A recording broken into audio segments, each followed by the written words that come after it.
ബൈഗനിലാണ് നമ്മൾ ഒരു വെബ്സൈറ്റിൽ സബ്മിറ്റ് ചെയ്യുന്ന ഇൻഫർമേഷനും ഡേറ്റയും എല്ലാം സ്റ്റോർ ചെയ്യുക. ബൈഗനിൽ നമ്മൾ Node.js പഠിക്കണം. Node.js എന്താണെന്ന് ചോദിച്ചു കഴിഞ്ഞാൽ ജാവാസ്ക്രിപ്റ്റ് കോഡ് ബൈഗൻ സെർവേഴ്സിൽ നമ്മളെ റൺ ചെയ്യാൻ സഹായിക്കുന്ന ഒരു റൺ ടൈമാണ് Node.js. ആദ്യം നമ്മൾ Node.jsൽ ബേസിക്സ് പഠിക്കണം. എങ്ങനെ ഒരു Node.js ആപ്ലിക്കേഷൻ ക്രിയേറ്റ് ചെയ്യാം. പിന്നെ Node.jsന്റെ മൊഡ്യൂൾ സിസ്റ്റം പരിചയപ്പെടണം. ജാവാസ്ക്രിപ്റ്റ് കോഡിനെ മൊഡ്യൂൾസ് ആയിട്ടാണ് Node.jsൽ അറേഞ്ച് ചെയ്തിട്ടുണ്ടാവുക. രണ്ട് പോപ്പുലർ ആയ മൊഡ്യൂൾ സിസ്റ്റംസ് ആണ് കോമൺ JSഉം ES6 മൊഡ്യൂൾ സിസ്റ്റവും. ഇത് രണ്ടും തമ്മിലുള്ള ഡിഫറൻസ് നോക്കുക. പിന്നെ global objects, global object, process, console, buffer. നമ്മൾ ജാവാസ്ക്രിപ്റ്റ് കോഡിനെ ബ്രൗസറിൽ റൺ ചെയ്യുമ്പോൾ നമുക്കുള്ള ഒരു ഗ്ലോബൽ ഒബ്ജക്റ്റ് ആണ് വിൻഡോ. സിമിലർലി ജാവാസ്ക്രിപ്റ്റ് കോഡിനെ Node.js റൺ ടൈമിൽ റൺ ചെയ്യുമ്പോൾ നമുക്കുള്ള ഒരു ഗ്ലോബൽ ഒബ്ജക്റ്റ് ആണ് ഗ്ലോബൽ. പ്രോസസ്, Node.js പ്രോസസ്സിന്റെ പ്രോപ്പർട്ടീസ് എല്ലാം പ്രോസസ് എന്ന് പറഞ്ഞ ഈ ഒബ്ജക്റ്റ് യൂസ് ചെയ്ത് നമുക്ക് ആക്സസ് ചെയ്യാൻ പറ്റും. പ്രോസസ് എന്ന് പറഞ്ഞ ഈ ഒബ്ജക്റ്റ് യൂസ് ചെയ്തിട്ടാണ് നമ്മൾ എൻവയോൺമെന്റ് വേരിയബിൾസ് ഒക്കെ ആക്സസ് ചെയ്യുക. പിന്നെ പ്രോസസ്സ് യൂസ് ചെയ്തിട്ടാണ് നമ്മൾ ഒരു Node.js പ്രോസസ്സിനെ എക്സിറ്റ് ചെയ്യുക. പിന്നെ കൺസോൾ യൂസ് ചെയ്തിട്ടാണ് നമ്മൾ ലോഗ് ചെയ്യുക. ബഫർ ഒബ്ജക്റ്റ് യൂസ് ചെയ്തിട്ടായിരിക്കും നമ്മൾ ബൈനറി ഡേറ്റയെ ഹാൻഡിൽ ചെയ്യുക. പിന്നെ Node.jsലെ core modules HTTP, FS, path, OS, events പഠിക്കുക. HTTP യൂസ് ചെയ്തിട്ടാണ് നമ്മൾ ഒരു സെർവർ ക്രിയേറ്റ് ചെയ്യുക. FS യൂസ് ചെയ്തിട്ടാണ് നമ്മൾ ഫയൽ ഓപ്പറേഷൻസ് പെർഫോം ചെയ്യുക. പാത്ത് യൂസ് ചെയ്തിട്ടാണ് നമ്മൾ ഫയൽ പാത്ത്സ് ആക്സസ് ചെയ്യുക. OS യൂസ് ചെയ്തിട്ടാണ് ഓപ്പറേറ്റിംഗ് സിസ്റ്റത്തിന്റെ ഇൻഫർമേഷൻ നമ്മൾ റിട്രീവ് ചെയ്യുക. ഈവൻറ്റ്സ് യൂസ് ചെയ്തിട്ടാണ് ഈവൻറ്റ് എമിറ്റിങ്ങും ലിസണിങ്ങും ചെയ്യുക. ഈവന്റ് ലൂപ്പ് എന്താണെന്ന് പഠിക്കുക. ജാവാസ്ക്രിപ്റ്റ് ഒരു സിംഗിൾ ത്രെഡഡ് പ്രോഗ്രാമിംഗ് ലാംഗ്വേജ് ആണ്. അന്നേരം അസിൻക്രണസ് കോഡ് ഒക്കെ എങ്ങനെയാണ് ഈവന്റ് ലൂപ്പ് യൂസ് ചെയ്തിട്ട് എക്സിക്യൂട്ട് ചെയ്യുന്നതെന്ന് നോക്കുക. ഈവന്റ് ലൂപ്പിൽ microtask queue, timer queue, IO polling, check queue, close queue ഇതൊക്കെ എന്താണെന്ന് നോക്കുക. ഇതിൽ നിന്നൊക്കെ ഒരുപാട് ഇന്റർവ്യൂ ക്വസ്റ്റ്യൻസ് ചോദിക്കാറുണ്ട്. പാക്കേജ് മാനേജർ, NPM, YARN പോലെയുള്ള പാക്കേജ് മാനേജേഴ്സ് യൂസ് ചെയ്യാൻ പഠിക്കുക. അതുപയോഗിച്ച് പാക്കേജസ് ഇൻസ്റ്റാൾ ചെയ്യുന്നത് എങ്ങനെയാണെന്ന് നോക്കുക. പിന്നെ Express.js പോലെയുള്ള ഒരു ഫ്രെയിംവർക്ക് പഠിക്കുക. അതിലൂടെ നിങ്ങൾക്ക് ബാക്ക്-എൻഡ് ഡെവലപ്മെന്റ് ഒരുപാട് ഈസി ആവും. Express.jsൽ റൂട്ടിങ്, ഒരു get request, post request, put request, patch request, delete request ഇതിനെയൊക്കെ എങ്ങനെ ഹാൻഡിൽ ചെയ്യാം എന്ന് നോക്കുക. പിന്നെ റൂട്ട് ഹാൻഡ്ലേഴ്സ്, ഈ ഓരോ റിക്വസ്റ്റിനും കറസ്പോണ്ടിങ് ആയിട്ട് എക്സിക്യൂട്ട് ചെയ്യേണ്ട ഫംഗ്ഷനെ നമ്മൾ റൂട്ട് ഹാൻഡ്ലേഴ്സ് എന്ന് പറയും. റൂട്ട് ഹാൻഡ്ലേഴ്സ് എങ്ങനെയാണ് എഴുതേണ്ടത് എന്ന് പഠിക്കുക. മിഡിൽ വെയർസ് എന്താണെന്ന് നോക്കുക. ക്രൂഡ് APIs ക്രിയേറ്റ് ചെയ്യാൻ പഠിക്കുക.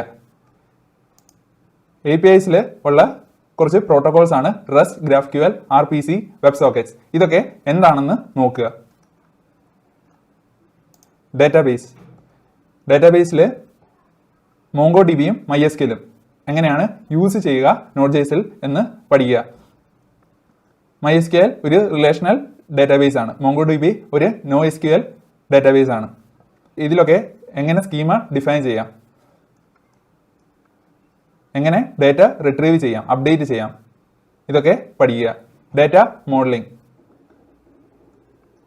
പിന്നെ ഡേറ്റ ക്വറി ആൻഡ് അഗ്രിഗേഷൻ, എങ്ങനെ MongoDB അല്ലെങ്കിൽ MySQL ഡേറ്റാബേസിൽ നിന്ന് ഡേറ്റയെ ക്വറി ചെയ്യാം, അഗ്രിഗേറ്റ് ചെയ്യാം. ORMs and ODM, object relational mapping and object document mapping. ORM and ODM libraries use ചെയ്യുന്നതിലൂടെ ഡേറ്റാബേസ് ഓപ്പറേഷൻസിനെ നമുക്ക് അബ്സ്ട്രാക്ട് ചെയ്യാൻ പറ്റും, കുറച്ചുകൂടി ഈസിയർ ആക്കാൻ പറ്റും. സീക്വലൈസ് ORM യൂസ് ചെയ്തിട്ട് നമുക്ക് MySQL ഓപ്പറേഷൻസ് ഈസി ആവും. അതുപോലെ മംഗൂസ് ODM യൂസ് ചെയ്തിട്ട് MongoDB ഓപ്പറേഷൻസും നമുക്ക് ഈസിയർ ആക്കാൻ കഴിയും. Database storage and query optimisation, data മോഡലിംഗിൽ വരുന്ന ഒരു ടോപ്പിക്കാണ് database storage and query optimisation. എങ്ങനെ നമുക്ക് സ്റ്റോറേജ് കുറയ്ക്കാം, എങ്ങനെ നമ്മുടെ ഡേറ്റാബേസ് ക്വറീസ് ഇംപ്രൂവ് ചെയ്യാം, നോർമലൈസേഷൻ, ഇൻഡെക്സിങ്, അങ്ങനെ കുറേ കൺസെപ്റ്റ്സ് ഉണ്ട്. അതെല്ലാം പഠിക്കുക. ഓതൻറ്റിക്കേഷൻ ആൻഡ് ഓതറൈസേഷൻ, എങ്ങനെ ഒരു API ഓതൻറ്റിക്കേറ്റ് ചെയ്യണം, ഓതറൈസേഷൻ എന്തൊക്കെ കൈൻഡ്സ് ഓഫ് ആക്സസ് ഒരു യൂസർക്ക് കൊടുക്കണം, ആ യൂസർ ഓതൻറ്റിക്കേറ്റ് ആയി കഴിഞ്ഞാൽ, ഇങ്ങനെയുള്ള കൺസെപ്റ്റ്സും ലൈബ്രറീസും പഠിക്കുക. പിന്നെ യൂസറുടെ ഒരു സെഷനെ എങ്ങനെ മാനേജ് ചെയ്യാം, കുക്കീസ് ആൻഡ് ടോക്കൺസ്, പിന്നെ template engines, EJS handle bars പോലെയുള്ള ടെംപ്ലേറ്റ് എൻജിൻസ് യൂസ് ചെയ്ത് എങ്ങനെ HTML ക്രിയേറ്റ് ചെയ്യാം എന്ന് നോക്കുക. ക്യാഷിങ്ങിലൂടെ എങ്ങനെ API റെസ്പോൺസ് ടൈം ഇംപ്രൂവ് ചെയ്യാം, in memory caching, Redis, mem cache, conditional caching with tag etcetera. പിന്നെ പ്രോപ്പർ എറർ ഹാൻഡ്ലിംഗ് ഇംപ്ലിമെൻറ്റ് ചെയ്യാൻ ശ്രമിക്കുക.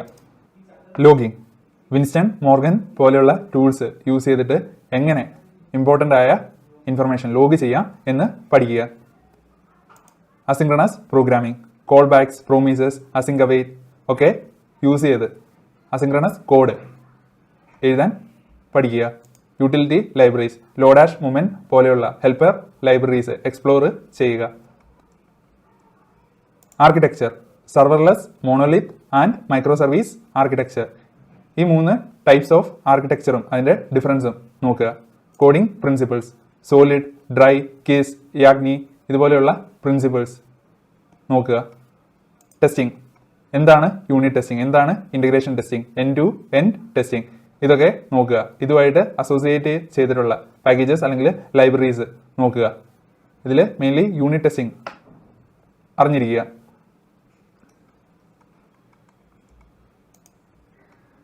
എങ്ങനെ നമ്മുടെ Node.js ആപ്ലിക്കേഷൻ ഡിപ്ലോയ് ചെയ്യാം ആമസോൺ വെബ് സർവീസിലോട്ട് അല്ലെങ്കിൽ GCPയിലോട്ട്.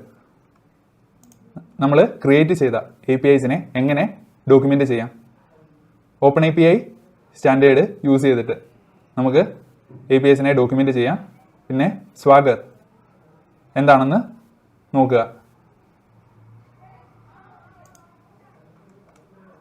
Monitoring and observability, Prometheus use ചെയ്തിട്ട് നമുക്ക് CPU, memory usage, container metrics, Kubernetes metrics ഇതുപോലെയുള്ള ഒട്ടനവധി ഇൻഫർമേഷൻ റിട്രീവ് ചെയ്യാൻ സാധിക്കും. ഈ മെട്രിക്സിനെയൊക്കെ നമുക്ക് ഗ്രാഫാന യൂസ് ചെയ്ത് വിഷ്വലൈസ് ചെയ്യാൻ പറ്റും.